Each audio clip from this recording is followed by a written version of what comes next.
golongan ahlul kitab, adakah kamu ini marahkan kami, mengaibkan kami, mengolok-olok kami, hanya kami beriman kepada Allah subhanahu wa ta'ala? Adakah hanya karena kami beriman kepada Allah kamu olok-olok kami, kamu perli kami, kamu hina kami? Adakah sebab iman kepada Allah menjadi sebab kepada kamu untuk menghina kepada kami? Yakni soalan ini soalan peringatan, teguran kepada orang-orang ahlul kitab, agar supaya meletakkan satu neraca, satu timbangan yang benar untuk mengukur seorang itu hina atau tidak. Adakah beriman kepada Allah satu kehinaan bagi seseorang? Bukankah sekarang yang sedang diusahakan akan dianggap orang bila mana berpegang kepada agama dianggap sebagai seorang yang kolot, sebagai orang yang tidak bertamadun, sebagai orang yang dia macam orang klasik? Karena apa? Karena berpegang kepada agama, karena berpegang kepada prinsip agama tidak modern katanya. Idzan seseorang adakah dengan meninggalkan agama akan menjadi satu perbuatan bertamadun, dan bila mana berpegang kepada agama termasuk golongan orang yang mutakhallif atau orang yang dia tidak bertamadun ataupun tidak modern ataupun tidak mengikuti perkembangan zaman? Bukankah itu yang ada di zaman kita sekarang? Orang bila mana berpegang kepada agama dianggap kolot, dianggap tidak bertamadun. Tapi kalau dia free, pakai pakaian apa saja, kata-kata pun cakap apa saja, yakni ini tamadun, ini adalah kebebasan, ini adalah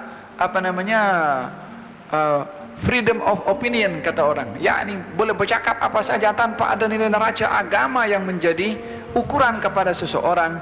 Sungguh ini syiar adalah syiar yang batil, yang membawa seseorang kepada kebatilan. Fahimtum? Idan dalam hal ini kata Allah subhanahu wa ta'ala, adakah kamu wahai ahlul kitab mengaibkan kepada kami orang-orang yang beriman? An amanna billah, hanya kami beriman kepada Allah subhanahu wa ta'ala, kamu salahkan kami, olok-olok kami. Fahimtum? Qala Sayyidina Abdullah ibn Salam. Abdullah bin Salam salah seorang Yahudi, pada Rasulullah.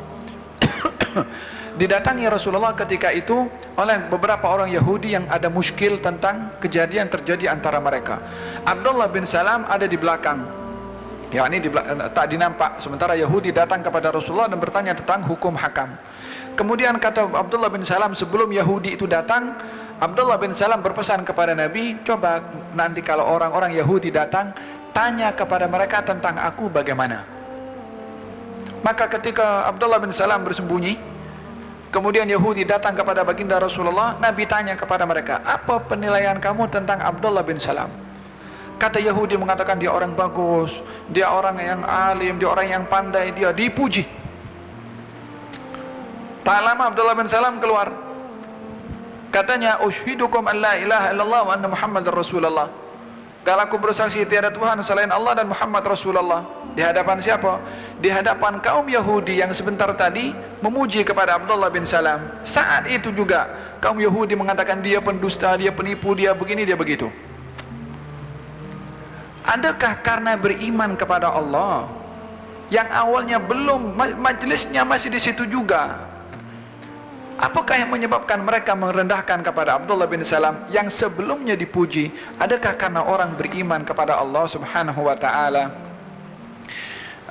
akan rendah karena imannya? Demikian al-kufur itu sendiri, yang batil itu sendiri, tidak suka kebenaran muncul. Sehingga bila mana kebenaran itu muncul, kebatilan akan tersaingi. Bila mana kebatilan disaingi oleh kebenaran, kebatilan tak akan selesai, tak akan kekal, kecuali bila mana menguburkan kembali kebenaran. Maka dituduh yang benar ini sebagai batil, sebagai perkara yang terpesong kepada hal dimusuhi dan seumpamanya. Tujuannya apa? Ingin mengekalkan kebatilan. Karena kebatilan tidak akan kekal bila mana kebenaran muncul.